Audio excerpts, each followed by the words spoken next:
आज मैं आपको एक राजा के बारे में बताने जा रहा हूँ जो भारत देश में पैदा हुआ था।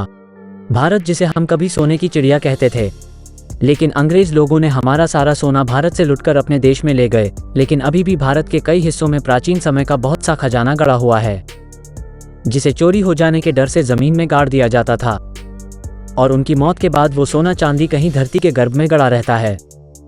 ऐसी ही एक घटना मध्य प्रदेश के डांग जिले के डोंडिया खेड़ा गांव में हो रही है, जहां एक आदमी को एक आत्मा ने बताया कि इस हवेली के नीचे सोना चांदी गड़ा हुआ है। तो उसने सरकार को बताया कि एक राजा की आत्मा ने मुझको बताया है कि इस जमीन में 10,000 टन सोना गड़ा है, जो आज के सोने के रेट के हिसाब से इसकी कीमत तो 550 अरब रुपए के लगभग होगी। कौन थे राजा रामबख्श? कहां से आया है ये सोना? कैसे मौत हुई राजा की?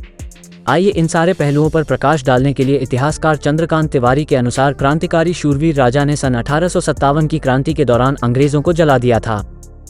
वो कौन थे और कब से वो इस किले में रह रहे थे, ये किसी को स्पष्ट मालूम नहीं था। यहाँ के इतिहासकारों की माने तो 4 जून 1856 की क्रांति में डिलेश्वर मंदिर में छिपे 12 अंग्रेजों को जिंदा जला दिया था। इसमें जनरल डीलाफॉस भी मौजूद थे। कहा जाता है कि राजा चंडिका देवी के बहुत बड़े भक्त थे। वो रोजाना सुबह मां चंडिका के दर्शन करने के बाद ही सिंहासन पर बैठते थे। लोगों के अनुसार राजा पूजा करने के बाद अपने गले में एक फूलों की माला जरूर पहनते थे। यही वजह है कि अंग्रेजों को जिंदा जलाने की सजा के रूप में उन्हें फांसी की सजा सुनाई गई और उनको फांसी पर लटकाया गया, तो उन्हें कुछ नहीं हुआ।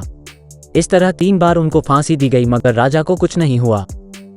तब राजा राव रामबख्श सिंह ने अपने गले में पड़े फूल की माला को उतार कर फेंका और यमुना से अपनी आगोश में लेने की प्रार्थना की। उसके बाद जब अंग्रेजों ने उनको फांसी पर लटकाया, तब उनके प्राण शरीर से निकल गए। जिस इंसान को सपने में जिस आत्मा ने बताया था, वो आत्मा वही होगी। इसके बाद उस आदमी को थोड़ा बहुत रुपया मिला और सारा खजाना सरकार को मिल गया। डिस्क्लेमर: ये कहानी काल्पनिक है, इसका सच्चाई से कोई वास्ता नहीं है। इस कहानी का उद्देश्य केवल मनोरंजन है।